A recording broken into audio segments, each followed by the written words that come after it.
Hello students, welcome to study Hindi. आज हम class 8 की मधुर हिंदी पाठमाला से पाठ 8 चिकित्सा का चक्कर के भाग 2 को पढ़ने वाले हैं। पिछली वीडियो में हमने इसके भाग 1 को देखा था, तो चलिए पाठ को शुरू करते हैं।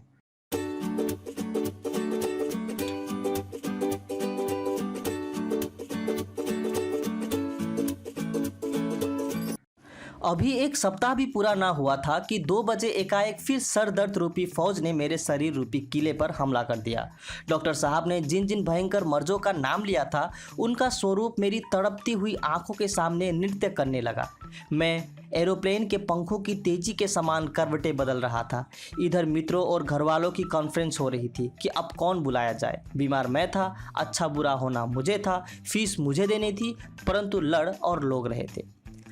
तो कुछ दिन तो ठीक रहा, लेकिन उसके बाद फिर से एकाएक लेखक के सर में दर्द होने लगा। लेखक तो डॉक्टर साहब के कहे गए उन भयंकर नाम वाली बीमारी के बारे में ही सोचते रहे और एरोप्लेन के पंखे की तरह करवटें बदलने लगे। यहाँ लेखक के घर में फिर से कॉन्फ्रेंस होने लगी, दोस्त आने लगे, रिश्तेदार आने लगे और बातचीत होने लगी कि अब किस डॉक्टर को बुलाया जाए। लेखक कहते हैं कि बीमार मैं था, अच्छा बुरा होना मुझे था, फीस मुझे देनी थी, परंतु लड़ रहे थे बाकी लोग।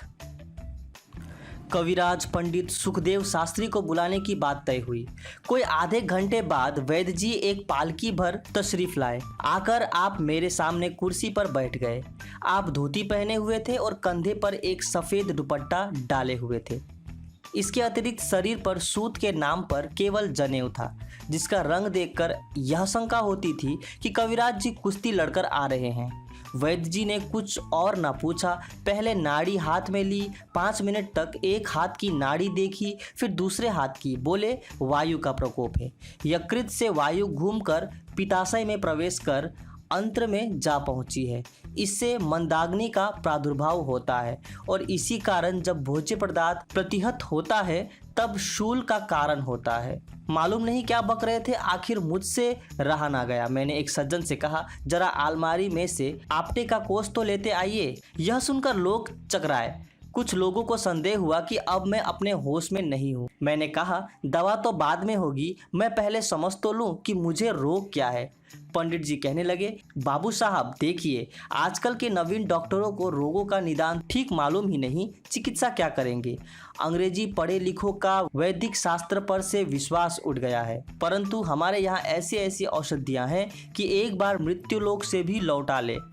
मुहूर्त मिल जाना चाहिए और अच्छा वैद्य मिल जाना चाहिए। घर वालों और दोस्तों के बातचीत के बाद अब फिर डॉक्टर चेंज हो गया। इस बार पंडित सुखदेव शास्त्री को बुलाने की बात हुई। आधे घंटे बाद वैद्य जी आए और सामने कुर्सी पर बैठ गए। उन्होंने धोती पहनी थी और कंधे पर एक सफेद कपड़ा था। उनके शरीर में जनेऊ लगा हुआ था।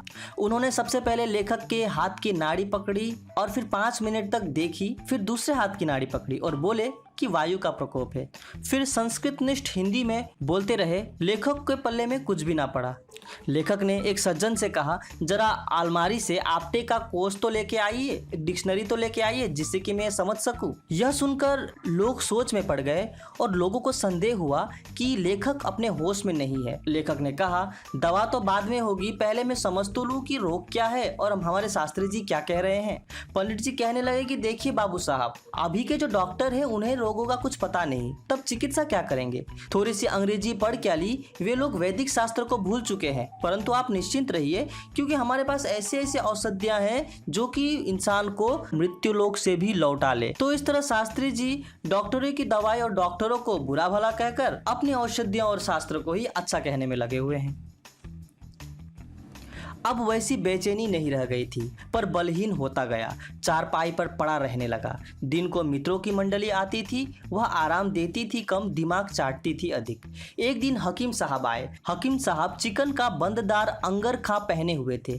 सिर पर बनारसी लोटे की तरह टोपी रखी हुई थी। जूता कामदार दिल्ली वाला था, मोजा नहीं था। रुमाल इतना बड़ा था कि अगर उसमें कसीदा कड़ा ना होता तो मैं समझता कि यह रुमाल मुंह अथवा हाथ पोंछने के लिए नहीं, तरकारी बांधने के लिए है। हकीम साहब की दाढ़ी के बाल ठुड्डी की नोक पर ही इकट्ठे हो गए थे।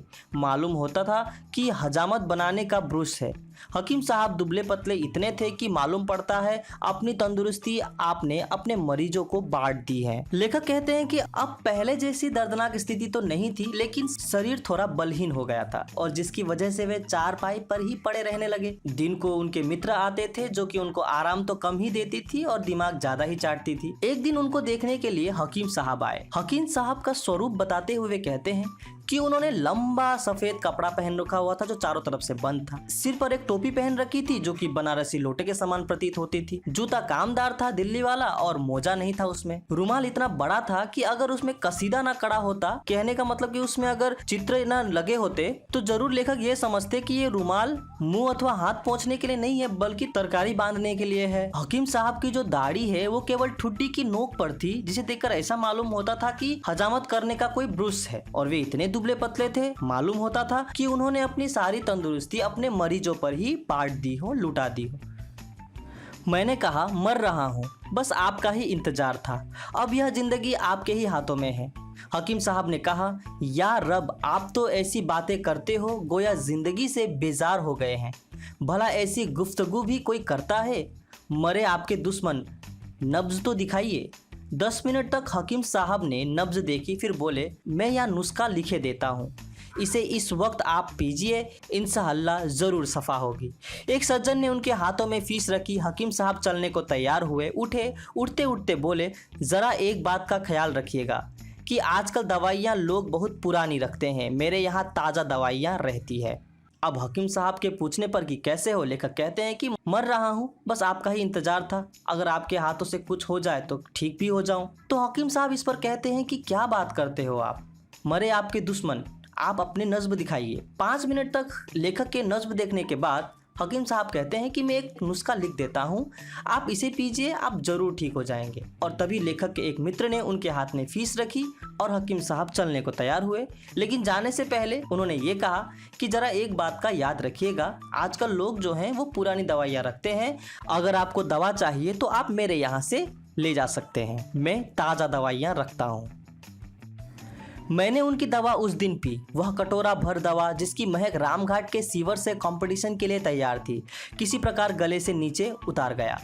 दर्द फिर कम हो चला, परंतु दुर्बलता बढ़ती जाती थी। कभी कभी दर्द का दौरा अधिक वेग से हो जाता था। अब लोगों को विशेष चिंता मेरे संबंध में नहीं रहती थी। कहने का मतलब यह है कि लोग देखने सुनने कम आते थे, वही घनिष्ठ मित्र आते थे। घर वालों को और मुझे भी दर्द के संबंध में विशेष चिंता होने लगी। कोई कहता कि लखनऊ जाओ, कोई एक्सरे का नाम लेता था। इसी प्रकार जो आता अपनी हमदर्दी दिखाता था कि एक डॉक्टर, हकीम या वैद्य अपने साथ ले आता था। अब हकीम साहब के दवा से तो लेखक का दर्द कम हो गया था, लेकिन उनकी जो शरीर में दुर्बलता थी वो बढ़ती ही जा रही थी। लेखक हकीम साहब द्वारा दिए गए दवा के बारे में कहते हैं कि उस दवा की महक ऐसी थी कि रामघाट के सीवर में जो गंदगी होती है उनकी जो महक जो होती है उसकी बराबरी कर लेगा वह दवाई।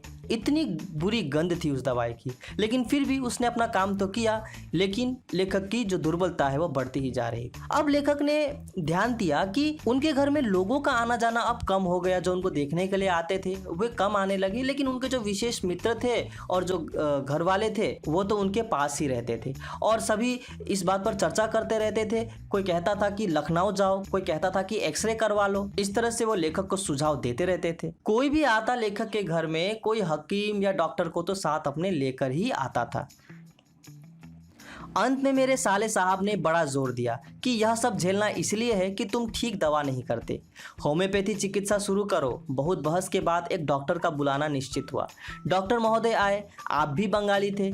आते ही सिर से पांव तक मुझे 3-4 बार ऐसे देखा मानो मैं होनोलुलु से पकड़कर लाया गया हूं और खाट पर लिटा दिया गया हूं। इसके पश्चात मेडिकल सनातन धर्म के अनुसार मेरी जीभ देखी, फिर पूछा, दर्द ऊपर से उठता है कि नीचे से, बाएं से कि दाएं से, नोचता है कि कोचता है, चकोटता है कि बकोटता है, मरोड़ता है कि खरबोटता है। मैंने कहा कि मैंने दर्द की फिल्म तो उतरवाई नहीं है, जो कुछ मालूम होता है मैंने आपसे कह दिया। अब हकीम साहब से भी वह कार्य नहीं हुआ। तो लेखक के साले साहब ने कहा कि ऐसा इसलिए हो रहा है कि आपने ठीक दवा अभी तक की नहीं। आप अगर होम्योपैथी करते तो अभी तक आप ठीक हो जाते। कुछ बहस हुई, उसके बाद एक होम्योपैथिक डॉक्टर को बुलाना निश्चित हुआ। डॉक्टर साहब आए। डॉक्टर साहब बंगाली थे। डॉक्टर साहब ने आते ही लेखक को 3-4 बार सर से पांव तक देखा। लेखक को ऐसे लगने लगा कि जैसे उन्हें होनोलुलु से पकड़कर लाया गया हो और खाट पर लिटा दिया गया हो। तो यहाँ होनोलुलु एक जगह है जो कि अमेरिका में है। तो लेखक को यहाँ डॉक्टर साहब का उनको देखने पर ऐसा महसूस हुआ कि जैसे बाहर से उन्हें उठाकर यहाँ पर रख दिया गया हो, और जिसके कारण डॉक्टर साहब उन्हें सर से लेकर पांव तक बार बार घूर घूर कर देख रहे हैं। डॉक्टर साहब ने सबसे पहले लेखक की जीभ देखी, फिर उनसे पूछा कि दर्द ऊपर से उठता है या नीचे से, दाएं से उठता है या बाएं से, नोचता है या कोचता है, चकोटता है या बकोटता है, मरोड़ता है या खबोड़ता है। लेखक खुद ही चकरा गए यह सुनकर। लेखक कहते हैं कि मैंने दर्द पर फिल्म तो नहीं उतरवाई है, लेकिन जैसा मुझे महसूस होता है मैंने आपको वैसा कह दिया है। अर्थात मुझे जैसा अनुभव हुआ है वो मैंने आपको बता दिया है।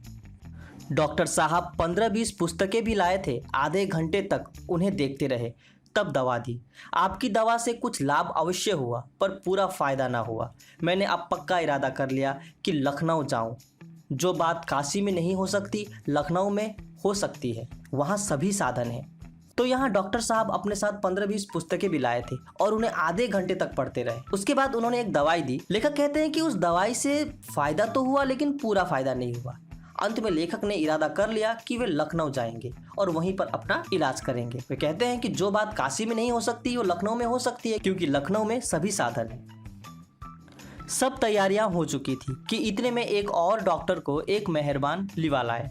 उन्होंने देखा, कहा जरा मुंह तो देखूं। मैंने कहा मुंह जीभ जो चाहे देखिए। देखकर बड़े जोर से हंसे। मैं घबराया। ऐसी हंसी केवल कवि सम्मेलन में बेढंगी कविता पढ़ने के समय सुनाई देती है। मैं चकित भी हुआ। डॉक्टर बोले, किसी डॉक्टर को यह सूझी नहीं, तुम्हें पायरिया है, उसी का जहर पेट में जा रहा है और सब फसाद पैदा कर रहा है। मैंने कहा तब क्या करूं? डॉक्टर साहब ने कहा इसमें करना क्या है, किसी डेंटिस्ट के यहाँ जाकर सब दांत निकलवा दीजिए। मैंने अपने मन में कहा आपको तो यह कहने में कुछ कठिनाई ही नहीं हुई, गोया दांत निकलवाने में कोई तकलीफ ही नहीं होती। खैर रात भर मैंने सोचा। मैंने भी यही निश्चय किया कि यही डॉक्टर ठीक कहता है। डेंटिस्ट के यहाँ से पूछवाया। उसने कहलाया कि 3 रुपये फी दांत तुड़वाने में लगेगी। कुल दांतों के लिए 96 रुपये लगेंगे, मगर मैं आपके लिए 6 रुपये छोड़ दूंगा। इसके अतिरिक्त दांत बनवाई 150 अलग। यह सुनकर पेट के दर्द के साथ साथ सिर में भी चक्कर आने लगा, मगर मैंने सोचा कि जान सलामत है तो सब कुछ, इतना और खर्च करो। श्रीमती से मैंने रुपये मांगे। उन्होंने पूछा क्या होगा? मैंने सारा हाल कह दिया। वे बोली तुम्हारी बुद्धि कहीं घास चरने गई है क्या? आज कोई कहता है कि दांत उखड़वा डालो, कल कोई कहेगा बाल उखड़वा डालो, परसों कोई डॉक्टर कहेगा कि नाक नुचवा डालो, आंख निकलवा डालो। यह सब फिजूल है। तुम सुबह टहला करो, किसी एक भले डॉक्टर की दवा करो, खाना ठिकाने से खाओ, 15 दिन में ठीक हो जाओगे। मैंने सबका इलाज भी देख लिया। मैंने कहा तुम्हें अपनी ही दवा करनी थी तो इतने रुपए क्यों बर्बाद कराए? अब लेखक ने निश्चय कर लिया था कि वे लखनऊ ही जाएंगे कि तभी एक सज्जन अपने साथ एक और डॉक्टर को लेकर आ गए। डॉक्टर ने कहा जरा अपने मुंह दिखाइए। लेखक ने कहा मुंह जीभ जो देखना है आप देख लीजिए। डॉक्टर देखकर जोर से हंसने लगे और कहे कि अरे किसी डॉक्टर को यह न सूझी कि तुम्हें पायरिया है, पायरिया के वजह से पेट में जहर जा रहा है और यह सब बीमारी पैदा कर रहा है। लेखक कहते हैं कि तब मैं क्या करूं? इस पर डॉक्टर कहते हैं कि करना क्या है, अपने सारे दांत निकलवा डालो। लेखक सोच में पड़ जाते हैं, लेकिन लेखक को इस डॉक्टर पर विश्वास आने लगता है। तो वे डेंटिस्ट के पास जाकर दांत तुड़वाने का हिसाब लगाते हैं। डेंटिस्ट द्वारा कहा जाता है 3 रुपया एक दांत तुड़वाने के लिए लगेंगे, तो कुल दांतों के लिए 96 रुपये लगेंगे, लेकिन वह 6 रुपये छोड़ देगा। इसके अतिरिक्त दांत बनवाने के लिए 150 रुपया अलग से लगेंगे। यह सुनकर लेखक के पेट दर्द के साथ साथ सिर में भी चक्कर आने लगे, लेकिन फिर भी उन्होंने निश्चय कर लिया कि जान सलामत है तो सब कुछ है। जब इतना खर्च कर ही दिया है तो और इतना खर्च कर ही देना चाहिए। तो वो अपने श्रीमती से पैसे मांगने के लिए जाते हैं। श्रीमती पूछते हैं कि ये क्यों? तो लेखक इसकी सारी बात अपनी श्रीमती को बताते हैं। इस पर श्रीमती कहती है कि क्या तुम्हारा दिमाग घास चरने गया है? आज कोई कहता है दांत उखड़वा डालो, कल कोई कहेगा बाल उखड़वा डालो, परसों कोई कहेगा नाक नुचवा डालो, आंख निकलवा डालो। तो क्या तुम सब कुछ करोगे? यह सब फिजूल की बातें हैं। तुम सुबह शाम टहला करो और किसी एक डॉक्टर की दवा करो, ठीक से खाना खाओ, 15 दिन में ही ठीक हो जाओगे। अंत में कहती है कि मैंने सबका इलाज देख लिया है। इस पर लेखक कहते हैं कि जब तुम्हें अपनी ही दवा करवानी थी तो इतने रुपए बर्बाद क्यों करवाए? तो यहाँ लेखक की श्रीमती ये जान गई थी कि लेखक को कुछ खास बीमारी हुई नहीं है। उन्हें जो करना चाहिए वह है कसरत और अपने शरीर की देखभाल। वो अपने आप ठीक हो जाएंगे, क्योंकि उन्होंने अनुभव कर लिया कि हर नया डॉक्टर आकर नई नई बीमारियां बताता है, जिससे कि खुद की ही हानि होती जा रही है। और लेखक का अंतिम वाक्य सुनकर भी ऐसा लगता है कि लेखक भी कहीं ना कहीं अपनी श्रीमती के बात पर सहमत हैं। तो यही यह कहानी समाप्त हो जाती है। तो चलिए जानते हैं कि यह पाठ हमें क्या बतलाना चाहती है, क्या उद्देश्य है इस पाठ के। सबसे पहले तो यह कहानी हमें स्वास्थ्य के प्रति सचेत रहने की सीख देती है, विभिन्न चिकित्सा पद्धतियों से अवगत कराती है।